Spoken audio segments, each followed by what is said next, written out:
Anna Baumgartner. Welcome back to my channel, the home of quiet luxury, where I talk about creations with a soul, best craftsmanship, but also experiences that are really luxurious and rare.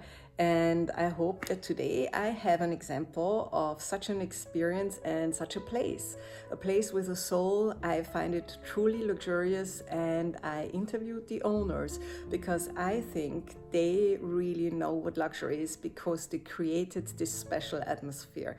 Come along, and I hope you enjoy it as much as I did.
So, from people who really know what luxury is, that's my opinion.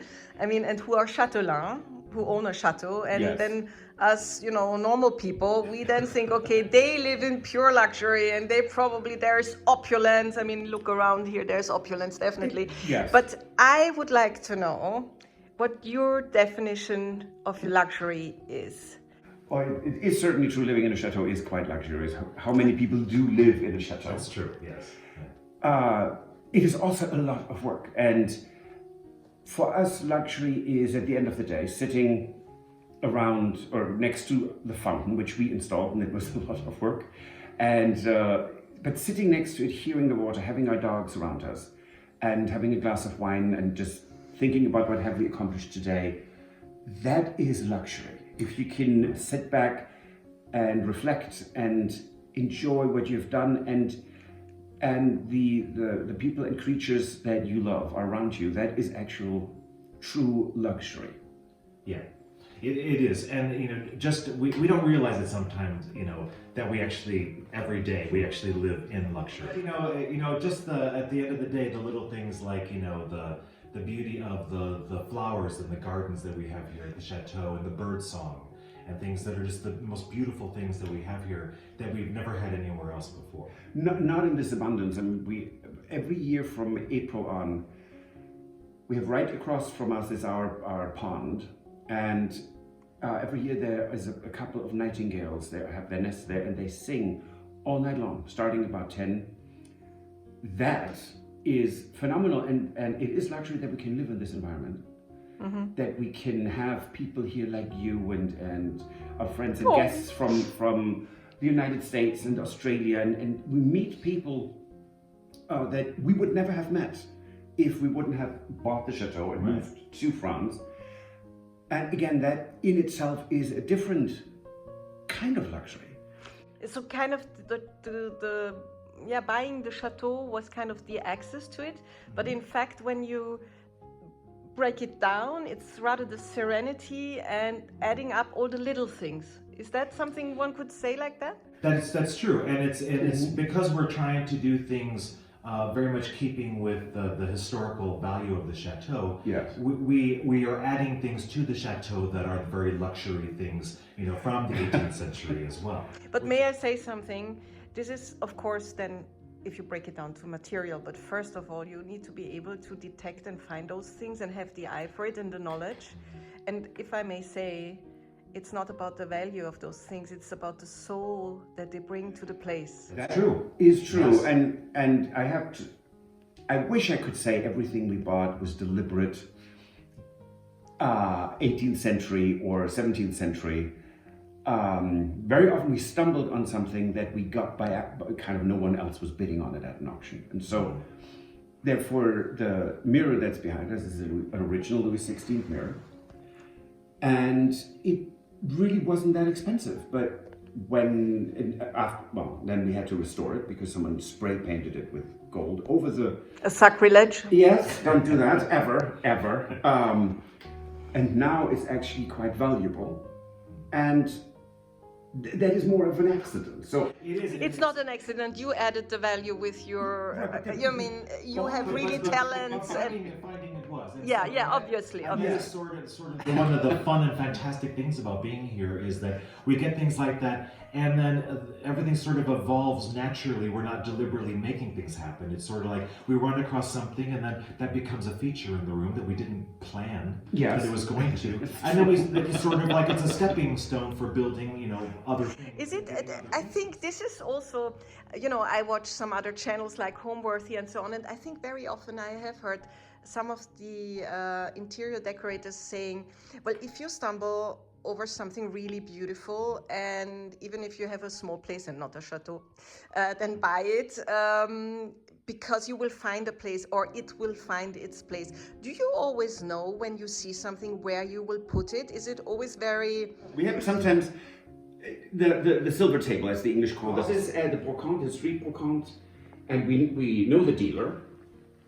And I saw this from, quite a way back, and I was beelining to it, and he knew we wanted this table, there was no question, and he is, we didn't even particularly bargain with him, because it was... I think it wasn't necessary anymore, he knew already you wanted it. And he's always been, you build relationships, right? Yeah. So he's always given us incredible discounts on his prices, because he knows that we also sell antiques. Mm-hmm. So therefore, it was a good price, and you don't argue and you don't heckle when you already get a good price. You can't do that. No, you want also to be able to buy again from him. You don't want to build a reputation as the stingy ones? The stingy ones? The cheap guys. The cheap guys. So with this, we knew exactly where this would go. However, when we went there that day, this was never anything we were looking for. No.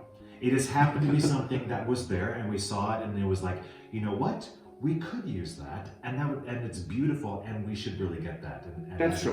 And it was a no-brainer. And the terracotta group there, the sculpture, which is really, it's very rare, and that has moved from location to location to location, and because it's also fun to not keep things stationary. Yeah. But because you reinvent your home. And that is what you told me, that this chateau has always been lived in. Yes. Which is very rare. Yeah. And continuously lived in and moving the things. I mean, that is something I know from people who are really into interiors. I don't know any of these people who have it stationary and where it stays like that. This has to do with this sense and this feeling for the room. And also when you will be renovating the room, I had a glimpse, so stay tuned.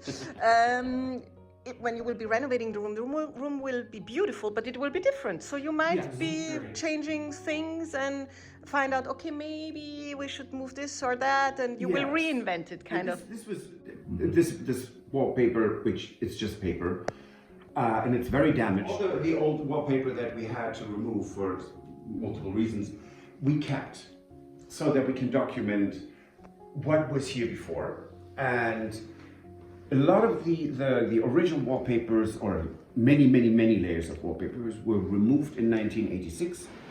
So we have actually not much knowledge about some of the wallpapers. Right.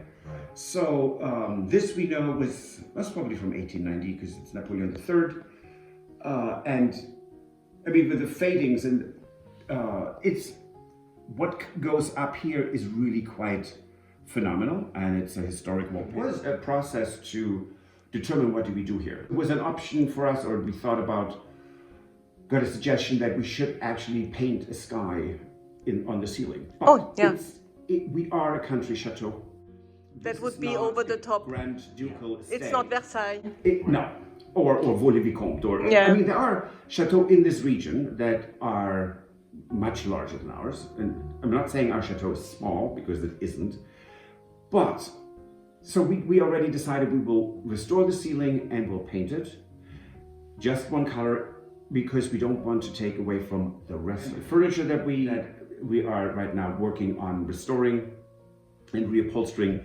Will also bring luxury to the room that is you will not find in any of our other rooms. So that is going to be so grand. Let's pick up one thing that Patrick just said. We will not say when it will happen, but you heard that Patrick said that he's also selling antiquities. Yes. And he's working on a project. Because he will maybe on one or the other brocante, we might explain how he finds those gems and how he detects the real thing from the fake thing, and these kind of things. Yes. And so he is really, that also enables you sometimes to buy at incredible prices, you must say that. Yes.